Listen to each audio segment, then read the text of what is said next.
Hello guys, मैं आनंद वर्मा आप सभी का स्वागत करता हूं आपके अपने YouTube channel V4 board exam में। दोस्तों आज हम बात करने वाले हैं एक्सरसाइज 10.2 का क्वेश्चन नंबर 10 के बारे में, और इस तरह से आज इसको भी बनाने वाले हैं जिस तरह से पिछले सभी प्रश्नों को बनाते आया है। मतलब इजी से इजी तरीका से हम आपको बताएंगे, स्टेप बाय स्टेप सोल्यूशन बताएंगे, ऐसा सोल्यूशन जो आपको दिलो दिमाग में बैठ जाने वाला है। तो चलिए आप हमारे साथ बने रहिए, हम आपको लेकर के चलते हैं एक्सरसाइज 10.2 का क्वेश्चन नंबर 10 के साथ।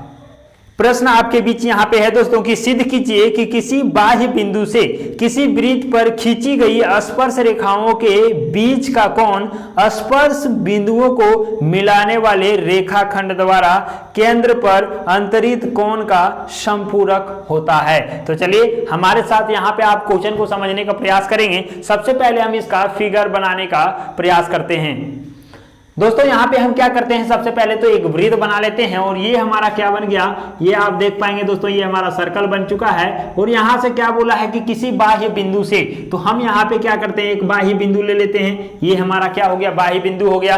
दूसरा हम क्या करेंगे दोस्तों, यहाँ से क्या बोला गया है, इस वृत्त पर स्पर्श रेखा खींचना है। तो आपको पता है कि किसी भी बाह्य बिंदु से किसी वृत्त पर कितने स्पर्श रेखा खींच सकते हैं, तो आप कहेंगे कि सर मात्र 2 स्पर्श रेखाएं खींची जा सकती है। कौन होगा, तो यहां से आप देख पाएंगे कि एक जो होगा वो हमारा ऐसे आ जाएगा, तो यहां पे ये स्पर्श कर रहा है दोस्तों, और दूसरा जो होगा वो यहां से ऐसे चला जाएगा, और ये हमारा क्या होगा, 2 ही स्पर्श रेखा यहां पे देखने को मिलने वाला है। एक तो यहां पे किया और दूसरा कहां पे किया दोस्तों, यहां पे किया है। तो इसका हम नाम क्या लिखेंगे, ये जो बिंदु है ये हमारा P बिंदु है, और इससे एक PA और PB 2 स्पर्श रेखाएं खींचा गया है। कौन सा, P से लेकर के A तक और P से लेकर के B तक 2 स्पर्श रेखा खींचा गया।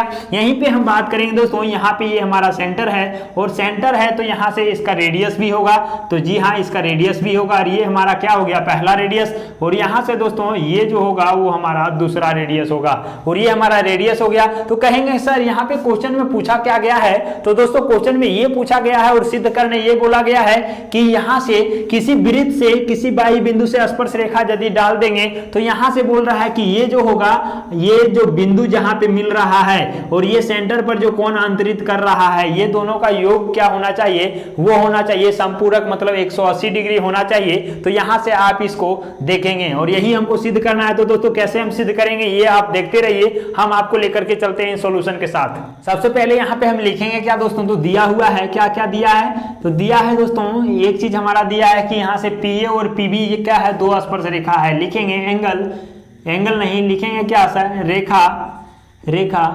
PA और PB 2 स्पर्श रेखा है, ठीक है। ये दोनों क्या है, स्पर्श रेखा है, तो हमने क्या लिख दिया, स्पर्श रेखा लिख दिया। अब क्या करना है दोस्तों, हमको सिद्ध करना है, क्या करना है, सिद्ध। तो यहाँ पे आप देखेंगे कि इस एंगल का नाम होगा APB, तो यहाँ पे लिखेंगे एंगल APB, और प्लस में एंगल क्या होगा, तो AOB होगा। इसका नाम क्या है, वो है AOB, और दोनों को जोड़ेंगे दोस्तों, तो ये हमारा कितना होना चाहिए, 180 डिग्री के बराबर होना चाहिए। तो देखिए इसको भी हम कैसे हंसते हुए खेलते हुए सॉल्यूशन कर देंगे, और आप इसको बेहतरीन तरीके से समझ भी जाएंगे। तो चलिए यहाँ से हम क्या करते हैं दोस्तों, प्रमाण लेकर के चलते हैं, और प्रमाण लेकर के चलने से पहले हम आपको कुछ बताना चाहते हैं। यहाँ से क्या बताएंगे सर, तो यहाँ पे आप देखेंगे दोस्तों, जब हम आपको बता रहे थे प्रमेय 10.2, यदि वो वीडियो नहीं देखे तो वहां पे देख लीजिएगा, क्योंकि यहाँ जो है उसी से रिलेटेड है। प्रमेय 10.2 का वीडियो आपका प्लेलिस्ट में मिल जाने वाला है, 10.2 का प्लेलिस्ट में, तो जल्दी से जाकर के देख लीजिएगा। फिलहाल हम यहाँ पे आपको बताते चलेंगे क्या यहाँ पे बोल रहा था दोस्तों प्रमेय 10.2 में। उसमें बोला गया था कि यदि किसी वृत्त पर किसी बाह्य बिंदु से स्पर्श रेखा खींची जाती है, तो स्पर्श रेखा जहां पे टच करता है दोस्तों, वहां पे क्या होता है, ये हमारा लंब बनता है। ये तो हमारा लंब बन गया। और एक चीज और कहा गया था दोस्तों 10.2 में, क्या था, ये तो हमारा 10.1 में था कि स्पर्श रेखा से वृत्त पर जो केंद्र डाला जाता है वो लंब होता है, मतलब स्पर्श रेखा पर ये केंद्र लंब हो गया। केंद्र कहेंगे ये हमारा रेडियस है, और रेडियस क्या होता है, लंब होता है, त्रिज्या इस पर स्पर्श रेखा पर लंब होता है। ये पर में 10.1 में था। वहीं पे 2 में क्या था दोस्तों कि किसी बाह्य बिंदु से किसी वृत्त पर स्पर्श रेखा डाला गया है तो स्पर्श रेखा की लंबाई बराबर होता है। आप नहीं देखें तो वहां पे देख लीजिएगा, हम वहां पे डिटेल से सिद्ध करके दिखाए हुए हैं। फिलहाल यहाँ पे हम आपको बताएंगे ये चीज हमारा क्या हो गया दोस्तों, यहाँ पे हमारा लंब होगा तो आप कहेंगे सर यहाँ भी ये स्पर्श कर रहा है और यहाँ से भी रेडियस डाला हुआ है तो यहाँ भी क्या होना चाहिए, लंब होना चाहिए। तो जी बिल्कुल वहां भी क्या होने वाला है, लंब होने वाला है। और जैसे ही लंब हो गया दोस्तों यहाँ पे ये 90 डिग्री हो गया और ये भी हमारा क्या हो गया, 90 डिग्री हो गया। तो दो एंगल यहाँ पे हमारा 90 डिग्री हो गया। तो हम करेंगे क्या दोस्तों, तो यहाँ पे हम बात करने वाले हैं कि किसी भी चतुर्भुज का सभी कोनों मतलब चारों कोनों का योग यदि देखा जाए तो वो 360 डिग्री के बराबर होता है कि नहीं होता है सर। त्रिभुज का यदि तीनों कोनों को जोड़ेंगे तो वो तो हमारा 180 होगा, लेकिन चतुर्भुज के चारों कोनों को जोड़ेंगे तो वो 360 के बराबर होता है। तो यहां से हम लेकर के चलने वाले हैं। आप यहां पे देख पाएंगे AOBP ये हमारा क्या है, चतुर्भुज है। इसको यदि हम ऐसे बनाना चाहेंगे दोस्तों तो आप इसको देख पाएंगे आसानी से और इसको भी समझ पाएंगे और रिलेट कर पाएंगे। देखिए इसका नाम P है तो P हमने दे दिया, ये हमारा ये है, इसका नाम वो है और इसका नाम B है। यहाँ से ये हमारा 90 डिग्री दे दिया और ये भी हमारा 90 डिग्री दे दिया है। तो आप इसको सही से आप समझ पाएंगे। ये हमारा चतुर्भुज बन गया दोस्तों। तो यहाँ से हम क्या करने वाले हैं, प्रमाण में लेकर के चलेंगे कि चतुर्भुज AOBP में क्या नाम है इसका, AOBP। तो लिखेंगे चतुर्भुज क्या है, AOBP में। और जैसे ही AOBP में चलेंगे तो यहाँ पे होगा क्या, चारों कोनों का योग हमको पता है कितना होता है, 360। लिखेंगे चतुर्भुज के चारों कोनों का योग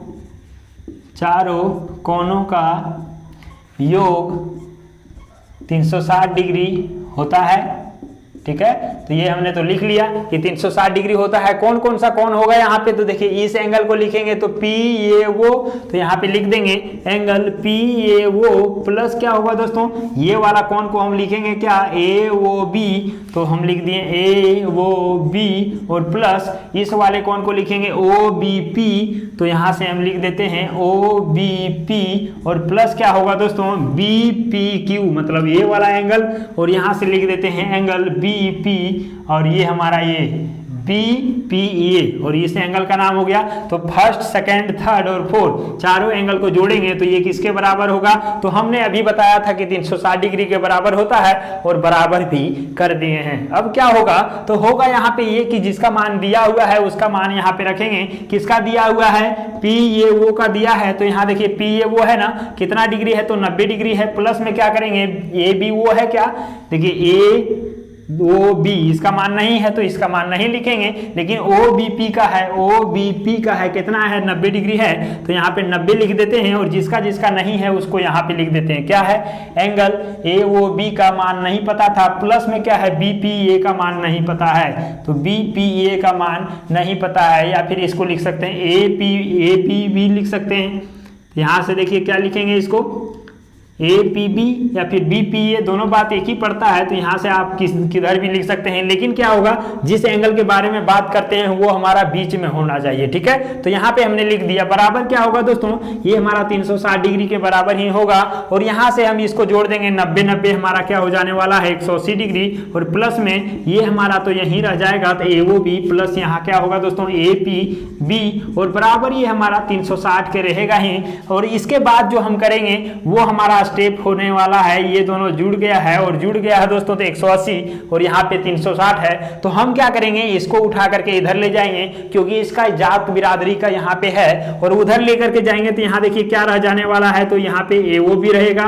प्लस में क्या रहेगा, तो ये वाला एंगल रहेगा APB और इधर क्या होगा, तो आप कहेंगे कि ये 360 डिग्री था और ये हमारा 180 डिग्री इधर जाकर के घटेगा। क्यों, क्योंकि यहाँ पे प्लस में है, इधर जाएगा तो माइनस में होगा और 180 180 में 360 में आप 180 जल्दी से घटा करके बताइए। और आप इसको घटा चुके होंगे, जब तक हम लिखे भी नहीं है तब तक, और आपका आ गया होगा 180, क्योंकि 180 और 180 360 होता है, और 360 में 180 घटा दिए तो 180 डिग्री आ गया। और दोस्तों ये हमारा क्या हो गया, 180 डिग्री आ गया। आप कहेंगे सर इसके आगे आप क्या लिखेंगे, हम कुछ नहीं लिखेंगे क्योंकि आंसर तक हम पहुंच गए हैं और हमको यही चीज लाना था ना। आप कहेंगे सर कहां से, देखिए हम लिखे हुए सिद्ध करना में क्या था, एपीबी बराबर क्या है, एपीबी प्लस क्या है, एओबी बराबर 180 डिग्री, तो एओबी प्लस एपीबी बराबर हमारा क्या हो गया, 180 डिग्री हो गया क्या नहीं। और यही चीज हमको क्या करने बोला था दोस्तों, सिद्ध करने बोला था। तो यहां से हम क्या लिखेंगे, हैंस प्रूव्ड लिखेंगे कि नहीं, मतलब क्या है, ये हमारा सिद्ध हो चुका है और आपको मिलने वाला है फुल मार्क्स। जितना भी नंबर का रहेगा एक भी मार्क्स आपका कटने वाला नहीं है, मतलब फुल मार्क्स आपको मिल जाने वाला है। तो दोस्तों हमें उम्मीद है कि ये जो क्वेश्चन था ये आपको बहुत ही आसानी तरीके से समझ में आ चुका होगा, स्टेप बाय स्टेप सॉल्यूशन इसका समझ में आ चुका होगा। हर एक जगह में हमने क्या किया है वो सारा कुछ आपको डिटेल में बताने का प्रयास किया है। यदि अच्छा लगा होगा तो दिल से लाइक करके जाइएगा। चैनल को सब्सक्राइब नहीं किए हैं तो जल्दी से कर दीजिए, बेल आइकन को भी दबा दीजिएगा ताकि अगला आने वाला जो भी वीडियो होगा वो आप तक पहुंचता रहेगा। तो दोस्तों हम आपसे लेते हैं मुलाकात करेंगे अगले वीडियो में, तब तक के लिए bye, take care and love you all.